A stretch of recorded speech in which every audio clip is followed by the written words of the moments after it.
Hi, this is Thursday, the 28th of January 21. This is a report from Bagram's attorneys. I wanted to talk a little bit about the retrenchment, dismissal for operational requirements, and some of the problems that we're experiencing now as we go into 21 and thousands upon thousands of people are being retrenched. There's a lot of weird stuff going around where employers think that they can avoid the Labor Relations Act, that because of the pandemic and the lockdown, Section 189 of the Labor Relations Act has been suspended, and that all of that is incorrect. The legislation is still very much intact. The Basic Conditions of Employment Act still stands firm. There is absolutely no change to the Basic Conditions of Employment Act, and all our legislation remains the same. Just because we are in stage 3 of a lockdown, the pandemic is still active, doesn't mean that any of our labor laws have been suspended. And so the message to employers out there is very strongly follow Section 189 of the Labor Relations Act in all its facets. In other words, you still have to give a letter to each employee who might be affected by a retrenchment, that our law calls it a dismissal for operational requirements. You have to give every single employee a letter in terms of Section 1893, in brackets 3. That letter has a shopping list of issues that you have to tackle, including why you're retrenching, how much severance pay you're offering, why have you turned down any alternatives, etc.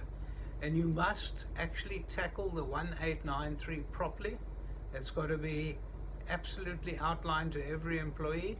Every employee is entitled to be properly negotiated, well, it's actually properly consulted with regard to everything contained in Section 189 of the Labor Relations Act. There's no turning back on that at all. So even if your situation is dire at work, there is no money, you still have to go through the process absolutely properly.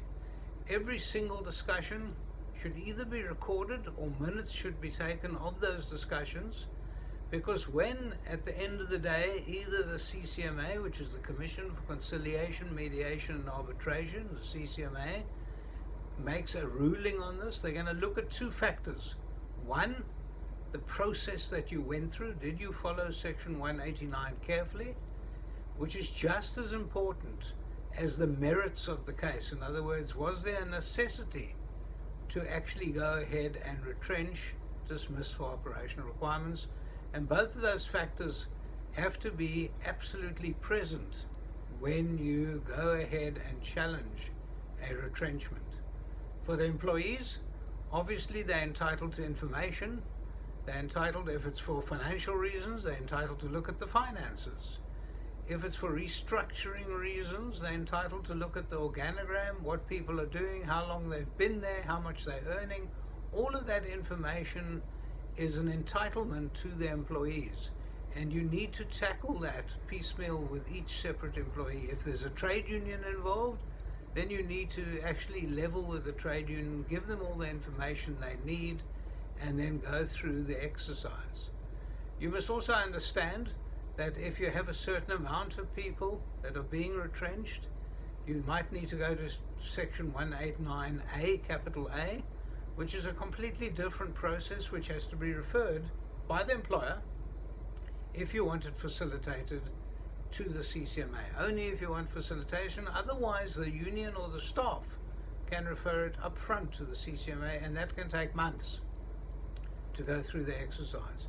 Remember, if you retrench one person, that dispute can be heard by the CCMA and the arbitration can be heard by the CCMA. If it's more than one person and the others involved, then that dispute is not settled at conciliation or is then referred to the Labour Court.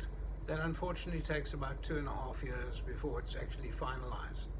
So it's a long process, it's a technical process, and despite the pandemic, we must understand that retrenchments have to be properly run.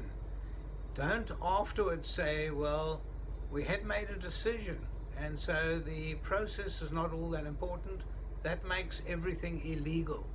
So please, before any decisions are made of any nature, before you even decide you're going to retrench, you need to give that letter in section 1893.